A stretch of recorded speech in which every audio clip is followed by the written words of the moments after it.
Hi guys, so what you're looking at now is a piece of video that I shot last week. Well, my wife shot it on a mobile phone actually, an S6, and it's about to go off I think, unfortunately, here.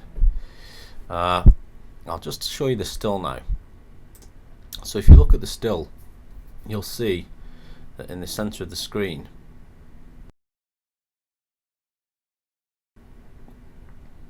is what looks like just a dark figure, I guess you might call it.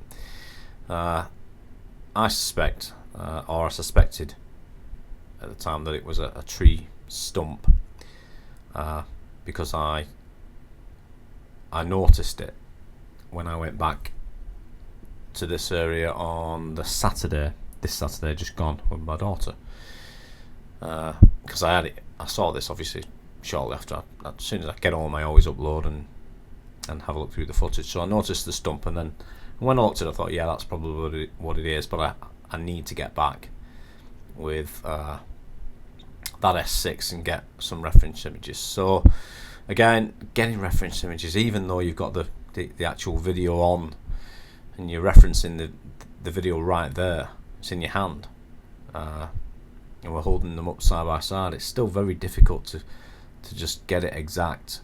So although it's not exact, I think it's alright, it's not bad, it's better than nothing, shall we say. So just take a look at these and you can see the comparison. You have to forgive my voice, I'm full of a cold, and it's hard to tell, to be quite honest. So what I did, in fact I'm actually no nearer, I suspect it is the stump, and so I shot this, and you can get a closer look at the stump that I thought it was. Morning folks, there's obviously a lot of videos out there that purport a Bigfoot sighting, but without the reference images to go back and check, the ability to go back and check and produce those images and compare them, you know, they're not much use really. So what I've done with something we filmed last week was I caught something back on the video, took a reference, and we've just shot some video. That's probably what you're looking at now. And if you just come around this way, I'll show you what I think the stump was that's caused that illusion.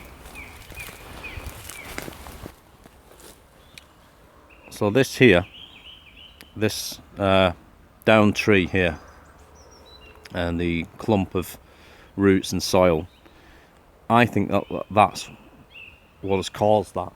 Now I'll have a look at the comparison and on the screen, and we'll weigh it up, but obviously the light conditions were a bit different, so it's definitely worth getting back and checking it.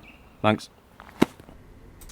So in this clip you see me just running around there checking the scale, and I'm just all in black as well, so that helps, should distinguish me from the brush. And it's not brilliant, but it is of some use if you can get back and you know, measure and scale and etc. And always good to do that as a reference. So I think this really demonstrates the advantage to going back. Although it's not perfect, it certainly gives you the advantage of having something to reference whilst, you know, trying to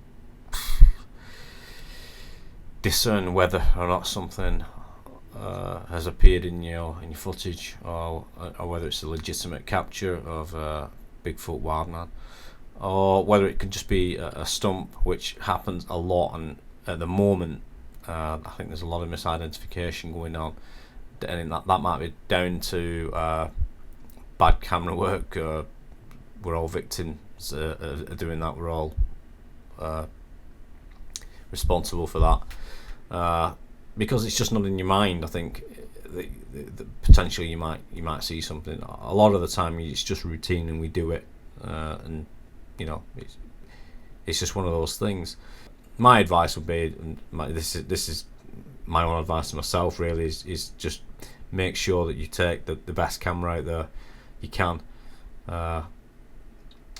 when you're doing this stuff, because you never know. But you know, just something, food for thought, especially in the the British groups, because we're getting out there.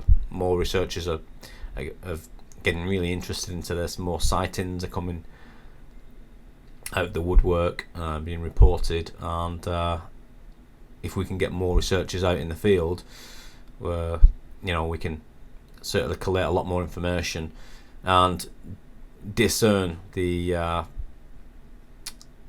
some of the signs, bent trees and arches and pinned arches and stick signs, stick glyphs on the floor. It's just a case of getting out there and collating all this data, getting it into a database, and sharing information, and not being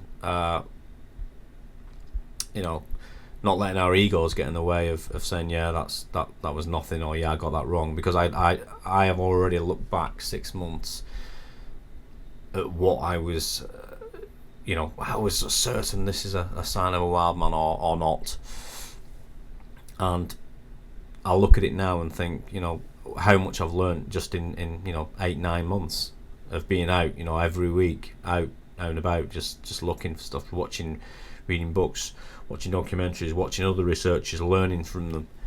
And I